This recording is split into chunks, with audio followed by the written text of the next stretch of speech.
Negative പറയാണെന്ന് വിചാരിക്കല്ലേ, ഇന്നത്തെ ദിവസം അത്ര പോരായിരുന്നു.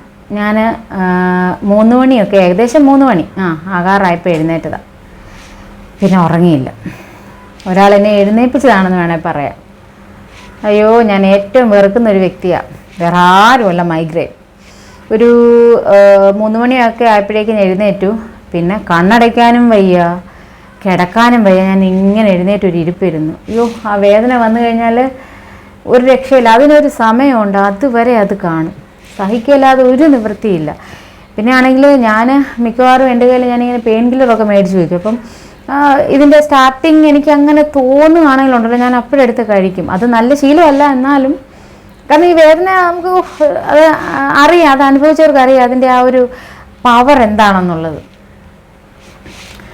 പിന്നെ ലീവ് എടുക്കേണ്ടി വന്നു, സ്കൂളിൽ പോലും പോകാൻ പറ്റിയില്ല.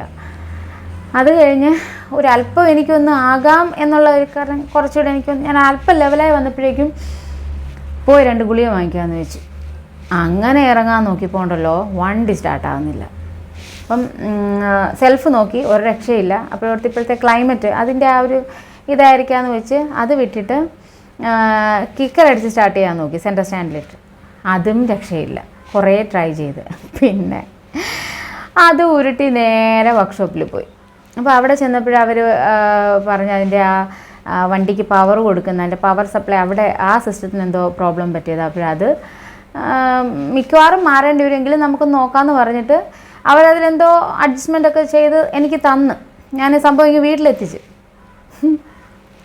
വീട്ടിലെത്തിച്ച് കഴിഞ്ഞ് പിന്നെ അതവിടെ ഇരുന്നപ്പോൾ പിന്നെ ഒരു സമാധാനമായി.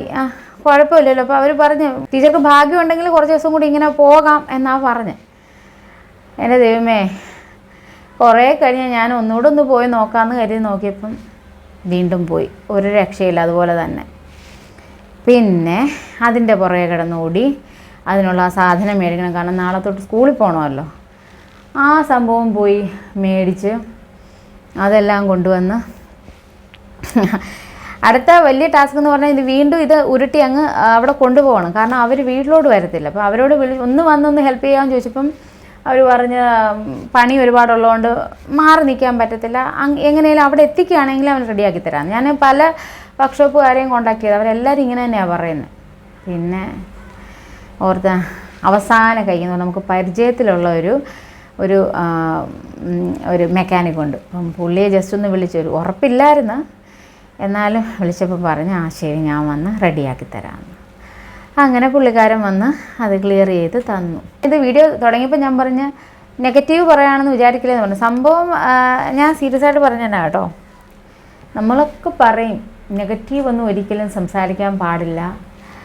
നെഗറ്റീവ് എന്താ പറയുക, ഏതൊരു നെഗറ്റീവ് സിറ്റുവേഷനിലും നമ്മൾ അതിലൊരു പോസിറ്റീവ് കണ്ടുപിടിക്കണമെന്നൊക്കെ. അതൊക്കെ നമുക്ക് പറയാൻ നല്ല എളുപ്പമാണ്. നെഗറ്റീവായിട്ട് ചിന്തിക്കരുത്, എപ്പോഴും പോസിറ്റീവായിട്ട് ചിന്തിക്കണം. ബി പോസിറ്റീവ്, പോസിറ്റീവായിട്ടിരുന്നെങ്കിൽ മാത്രമേ പോസിറ്റീവായിട്ടുള്ള കാര്യങ്ങൾ നമുക്ക് വരുള്ളൂ. ഇതൊക്കെ പറഞ്ഞു കൊടുക്കാൻ എളുപ്പമാണ് കേട്ടോ. പക്ഷേ നമുക്കത് വന്നു കഴിയുമ്പോഴുണ്ടല്ലോ, പോസിറ്റീവ് ഒന്നും അപ്പം മൈൻഡിൽ വരത്തില്ല, ആകെ വട്ടായി പോവും. ഞാൻ ഇന്ന് രാവിലെ ആ ഒരു അവസ്ഥയിലായിരുന്നു. ഒന്നാമത് മൈഗ്രെയിൻ, അതെല്ലാം ഒന്ന് സെറ്റായി വന്നപ്പോഴേക്കും അടുത്തത്. അപ്പം ഇപ്പോഴും അല്പം ശാന്തമായി ഞാനിങ്ങനെ ഇരിക്കുകയാണ്. ഇനി ബാക്കിയുള്ള കാര്യങ്ങൾ എങ്ങനെയാണെന്ന് എനിക്കിപ്പോൾ പ്രഡിക്റ്റ് ചെയ്യാൻ പറ്റില്ല. എല്ലാം നല്ലതായിട്ട് സംഭവിക്കട്ടെ, അല്ലേ? നെഗറ്റീവായിട്ട് ഞാൻ ഒന്നും പറയുന്നില്ല. നെഗറ്റീവേ വിട്ടേക്കുക, എപ്പോഴും പോസിറ്റീവായിട്ടിരിക്കുക. B positive.